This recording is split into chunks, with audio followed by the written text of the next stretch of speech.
Hello guys, welcome back to our channel grasp in Tamil. இன்னைக்கு நம்ம atoms பற்றி தான் தெரிஞ்சுக்க போகிறோம். Let's get into the video. நம்ம எல்லாரும் பீச்சுக்கு போக ஆசைப்படுவோம். அது அலைகளை ரசிக்கிறதுக்காக மட்டும் இல்லை, மணலில் விளையாடுறதுக்காகவும் தான். நம்ம எல்லாருமே பீச்சில் மணல் வீடு கட்டி விளையாடிருப்போம். அப்படி நம்ம மணல் வீடு கட்டணும்னா சின்ன சின்னதாக இருக்க மணல் துகள்களை ஒன்றா சேர்த்தா தான் முடியும். அதில் இருக்க ஒவ்வொரு மணலும் ஒவ்வொரு ஆட்டம் மாதிரி. எப்படி இந்த மணல் துகள்களை எல்லாம் ஒன்றா சேர்த்தா நம்மளால் மணல் வீடு கட்ட முடியுதோ, அதே மாதிரி பல ஆட்டம்ஸ் ஒன்றா சேர்ந்ததால தான் இந்த யூனிவர்ஸில் இருக்க எல்லாமே உருவாகி இருக்கு. லைக் நம்ம சுவாசிக்கிற காற்றுல இருந்து நம்ம சமைச்சு சாப்பிட்ற ஃபுட் வரைக்கும் எல்லாமே.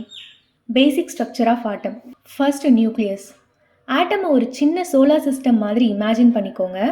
சோலார் சிஸ்டம்க்கு சென்டரில் பிக் அண்ட் பிரைட் சன் இருக்கும். அந்த சன் மாதிரி நியூக்ளியஸும் ஆட்டம்க்கு நடுவில் இருக்கும். இது ஒரு கம்ஃபர்டபுளான ஹோம் மாதிரி. நியூக்ளியஸ் ரொம்ப சின்னதாக தான் இருக்கும், ஆனால் அது ரொம்ப இம்பார்ட்டண்ட். நியூக்ளியஸ் அளவில் சின்னதாக இருந்தாலும் ஆட்டமோட பெரும்பாலான வெயிட் இங்கே தான் இருக்குது. இந்த நியூக்ளியஸ் 2 டைனி பார்ட்டிகல்ஸால தான் மேடப் ஆயிருக்கு. That is protons and neutrons. இந்த புரோட்டான்ஸும் நியூட்ரான்ஸும் ஸ்பெஷல் ஃப்ரெண்ட்ஸ் மாதிரி. Next, protons. Imagine a smiley ball with happy face. புரோட்டான்ஸ்ன்றது இந்த மாதிரி ஹாப்பி ஃபேஸ்டு பால்ஸ். புரோட்டான்ஸ் எப்போவுமே பாசிட்டிவாக தான் இருக்கும். அது ஃபேஸில் மட்டும் கிடையாது, எலக்ட்ரிக் சார்ஜ்லையும் கூட தான். நம்ம எப்படி ஹாப்பியாக இருக்கும் போது பாசிட்டிவாக ஃபீல் பண்ணுவோமோ, அதே மாதிரி புரோட்டான்ஸும் எப்பவும் பாசிட்டிவ் சார்ஜஸோடு தான் இருக்கும். இந்த பாசிட்டிவ் சார்ஜஸ் ரொம்பவே இம்பார்ட்டன்ட். பிகாஸ் இந்த பாசிட்டிவ் சார்ஜஸ் ஆட்டமை ஒன்றா ஹோல்ட் பண்ணி வைக்க ஹெல்ப்ஃபுல்லாக இருக்குது. நியூட்ரான்ஸ். இந்த நியூட்ரான்ஸ் ஆட்டம் ஃபேமிலியில் இருக்க அமைதியான அண்ட் ரொம்பவே முக்கியமான ஒரு மெம்பர். நியூட்ரான்ஸ்க்குன்னு எந்த ஒரு சார்ஜும் இல்லை, தட் இஸ் நியூட்ரல் சார்ஜ். இந்த நியூட்ரான்ஸ் ஆட்டமோட முதுகெலும்பு மாதிரி எல்லாத்தையும் சரியான இடத்துல வச்சிருக்க தேவையான சப்போர்ட்டை கொடுக்குது. ஜஸ்ட் இமேஜின், இந்த புரோட்டான்ஸும் நியூட்ரான்ஸும் ஸ்பெஷல் ஃப்ரெண்ட்ஸ் மாதிரின்னு சொன்னால, இந்த புரோட்டான்ஸ் அப்படிங்கிறது எப்பவுமே கலகலப்பாக சிரிச்சுக்கிட்டே இருக்க ஒரு ஃப்ரெண்டு மாதிரி.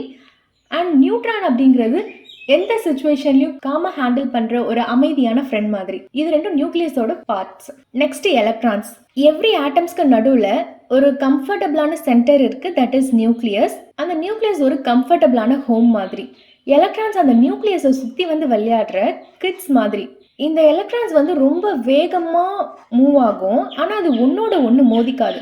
பிகாஸ் ஒவ்வொரு எலக்ட்ரான்ஸ்க்கும் தனக்கான ஒரு ஸ்பெஷல் பாத் இருக்கும். அந்த ஸ்பெஷல் பாத்தில் தான் சுற்றி வரும். இந்த எலக்ட்ரான்ஸ் வேகமாக சுற்றி வர்றதால அது ஒரு இடத்துல மறைஞ்சி இன்னொரு இடத்துல திரும்ப தெரிகிற மாதிரி இருக்கும்.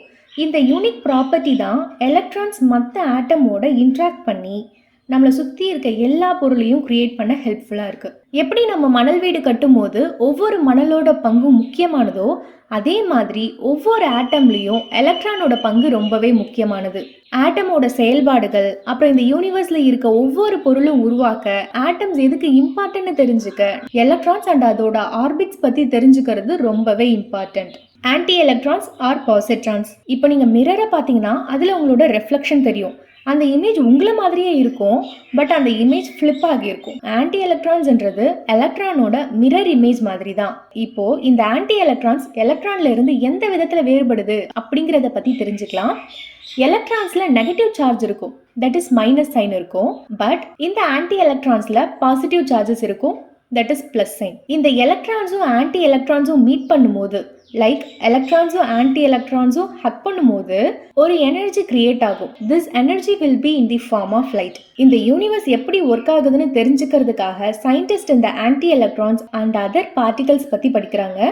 பார்ட்டிகல் அசிலரேட்டர் மாதிரியான பெரிய பெரிய மிஷின்ஸை யூஸ் பண்ணி ஆன்டி எலக்ட்ரான்ஸை உருவாக்குறாங்க.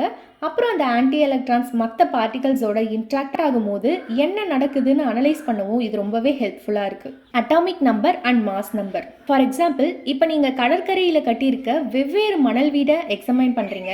அப்போது ஒவ்வொரு மணல் வீட்டுக்கும் ஒரு யூனிக் டிசைன் அண்ட் ஸ்ட்ரக்சர் இருக்கும். அதே மாதிரி ஒவ்வொரு ஆட்டம்க்கும் ஒரு ஸ்பெஷல் நம்பர் இருக்குது, தட் இஸ் அட்டாமிக் நம்பர். இந்த நம்பர் ஒவ்வொரு ஆட்டம்க்கும் உள்ள எக்ஸாக்டாக எத்தனை புரோட்டான்ஸ் இருக்குது அப்படிங்கிறத நமக்கு சொல்லுது. ஒவ்வொரு வகையான ஆட்டமையும் அதோட யூனிக்னஸையும் காட்டுற ஒரு ஃபிங்கர் பிரிண்ட் மாதிரி இது இருக்குது. ஃபார் எக்ஸாம்பிள், ஹைட்ரஜன் ஆட்டமோட அட்டாமிக் நம்பர் 1, பிகாஸ் அதில் ஒரு புரோட்டான் தான் இருக்குது. அதே மாதிரி கார்பனுக்கு அட்டாமிக் நம்பர் 6, பிகாஸ் அதில் 6 புரோட்டான்ஸ் இருக்குது. Atomic mass. இப்போ அட்டாமிக் மாஸ் பற்றி பார்க்கலாம். நியூக்ளியஸில் இருக்க புரோட்டான்ஸ் அண்ட் நியூட்ரான்ஸோட மொத்த எண்ணிக்கையை தான் அட்டாமிக் மாஸ் அப்படின்னு சொல்கிறோம். ஃபார் எக்ஸாம்பிள், நீங்க கட்டின மணல் வீட்டோட அஸ்திவாரம் மாதிரி. அதை ஒண்ணா வச்சிருக்கிறது புரோட்டான்ஸும் நியூட்ரான்ஸும் தான். இந்த புரோட்டான்ஸ் அண்ட் நியூட்ரான்ஸோட மொத்த வெயிட் தான் இந்த அட்டாமிக் மாஸ். நம்ம யூஸ் பண்ற மணலோட அளவை பொறுத்து ஒரு சில வீட்டோட வெயிட் மற்ற வீட்டை விட அதிகமா இருக்கும். ஒரு ஆட்டம்ல எத்தனை புரோட்டான்ஸ் அண்ட் நியூட்ரான்ஸ் இருக்குன்றத பொறுத்து அட்டாமிக் மாஸும் வேறுபடும்.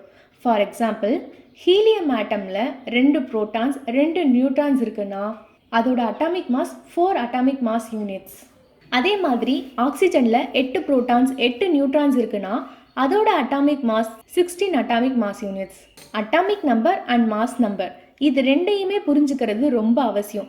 பிகாஸ் இது ஆட்டமோட ஐடென்டிட்டி, அதோட யூனிக் கேரக்டரிஸ்டிக்ஸ் பற்றி தெரிஞ்சுக்க உதவுது.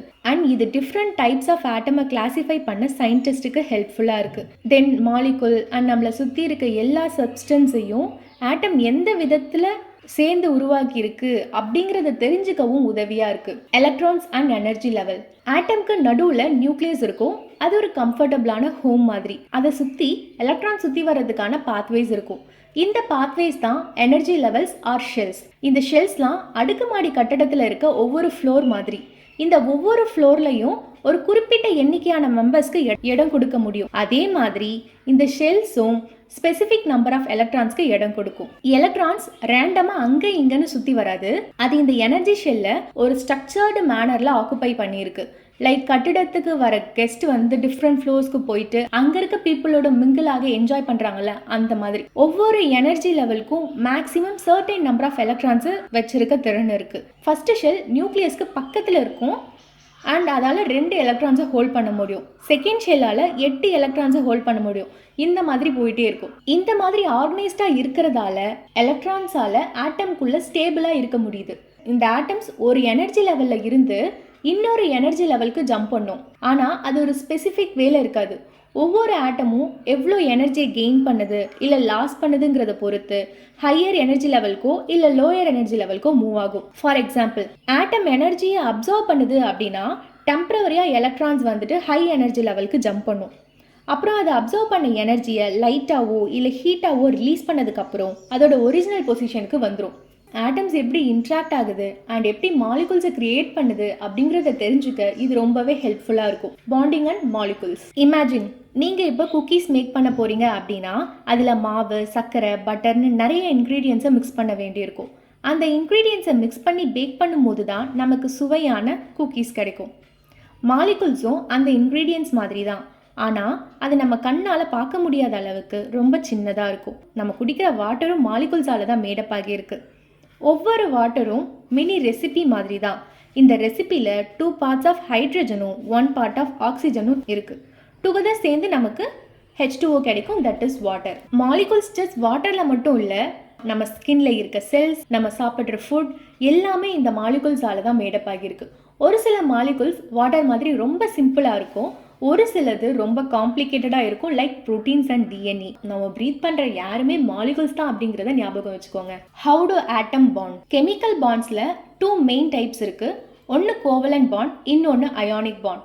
Covalent bond it's like sharing. Covalent பாண்டில் ஸ்டேபிள் எலக்ட்ரான் கான்ஃபிகரேஷனை ரீச் பண்ணுறதுக்காக ஆட்டம் பேர் ஆஃப் எலக்ட்ரான்ஸை ஷேர் பண்ணும். லைக் 2 ஃப்ரெண்ட்ஸ் ஒன்றா உட்காந்து பீஸா ஷேர் பண்ணி சாப்பிட்ற மாதிரி.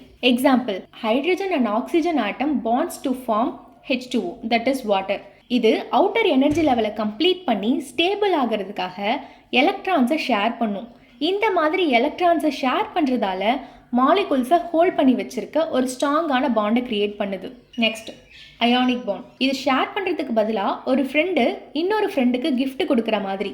இந்த அயானிக் பாண்டிங்கில் ஸ்டெபிலிட்டியை அச்சீவ் பண்ணுறதுக்காக ஆட்டம்ஸ் எலக்ட்ரான்ஸை ஒன்றில் இருந்து இன்னொன்றுக்கு டிரான்ஸ்ஃபர் பண்ணும். ஒரு ஆட்டம் எலக்ட்ரானை லாஸ் பண்ணும்போது அது பாசிட்டிவ் சார்ஜில் இருக்குது அண்ட் எலக்ட்ரான்ஸை கெயின் பண்ணும்போது அது நெகட்டிவ் சார்ஜாக இருக்கும். இந்த மாதிரி எலக்ட்ரான்ஸ் டிரான்ஸ்ஃபர் நடக்கும் பொழுது பாசிட்டிவ் சார்ஜ்டு ஆட்டம்க்கும் நெகட்டிவ் சார்ஜ்டு ஆட்டம்க்கும் நடுவில் ஒரு அட்ராக்ஷன் இருக்கும். அதனால தான் இந்த அயானிக் பாண்ட் அப்படிங்கிற ஒன்று உருவாகுது. For example, table salt NaCl எடுத்துக்கோங்க. இதில் சோடியம் அதோட எலக்ட்ரான்ஸை குளோரைனுக்கு கொடுக்கறது மூலமாக இந்த 2 ஆட்டம்க்கும் நடுவில் ஸ்டேபிளான ஒரு அயானிக் பாண்ட் கிரியேட் ஆகுது. Types of atoms. இப்போ நம்ம எலமெண்ட்ஸ் அப்படிங்கிற ஆட்டமோட டைப்ஸை பற்றி பார்க்கலாம். இதையெல்லாம் பீரியாடிக் டேபிளில் எப்படி ஆர்கனைஸ் பண்ணியிருக்காங்க அப்படிங்கிறத பற்றி பார்க்கலாம். உங்கள் வீட்டு கிச்சனில் மாவு, சர்க்கரை, உப்பு, ஸ்பைசஸ் இந்த மாதிரி நிறைய பொருட்கள் இருக்கும். இந்த ஒவ்வொரு இன்க்ரீடியண்ட்க்கும் ஒவ்வொரு ஃப்ளேவர் இருக்கும். ஒவ்வொரு நல்ல ஃபுட்டை ப்ரிப்பேர் பண்ணுறதுக்கு இந்த ஒவ்வொரு இன்க்ரீடியண்ட்டுக்கான ரோலும் டிஃப்ரெண்ட்டாக இருக்கும். அதே மாதிரி இந்த யூனிவர்ஸோட ரெசிபி புக்கில் இந்த எலமெண்ட்ஸும் டிஃப்ரெண்ட் இன்க்ரீடியன்ட்ஸ் மாதிரி தான். அந்த ஒவ்வொரு எலமெண்ட்ஸ்க்கும் யூனிக் ப்ராப்பர்ட்டிஸ் அண்ட் பிஹேவியர் இருக்கும். இது மூலமாக காம்பவுண்ட்ஸ் அண்ட் மாலிகுல்ஸை ஃபார்ம் பண்ண ஒரு எலமெண்ட் இன்னொரு எலமெண்ட்டோட எப்படி இன்ட்ராக்ட் ஆகுதுன்னு நம்மளால் தெரிஞ்சுக்க முடியும். Elements and it's diversity. What is an element? எந்தெந்த ஆட்டமில் நியூக்ளியஸில் சேம் நம்பர் ஆஃப் புரோட்டான்ஸ் இருக்கோ அதால் உருவாகிறது தான் இந்த எலமெண்ட். Periodic table. இமேஜின் உங்கள் கிச்சனில் என்னென்ன இன்க்ரீடியன்ட்ஸ் இருக்குது, லைக் உப்பு, சர்க்கரை, இது எல்லாமே வந்துட்டு சார்ட்டில் எழுதி ஒட்டியிருக்கீங்க. இந்த பீரியாடிக் டேபிளும் அந்த சார்ட் மாதிரி தான். இதில் எலமெண்ட்ஸை அதோட atomic number, chemical properties, electronic configuration இதெல்லாம் பேஸ் பண்ணி ஆர்கனைஸ் பண்ணியிருப்பாங்க. டிமிட்ரி மெண்டலோவ்ன்ற ஒரு ரஷ்யன் கெமிஸ்ட் தான் ஃபர்ஸ்ட் டைம் 1869 பீரியாடிக் டேபிளை கிரியேட் பண்ணார். அப்போல இருந்து சயின்டிஸ்ட் நிறைய எலமெண்ட்ஸை டிஸ்கவர் பண்ணி இந்த டேபிள்ஸில் ஆட் பண்ணியிருக்காங்க. இப்போ கரண்ட்டாக 118 எலமெண்ட்ஸ் இருக்குது. Types of elements. First metal. Shiny, conductive and malleable elements.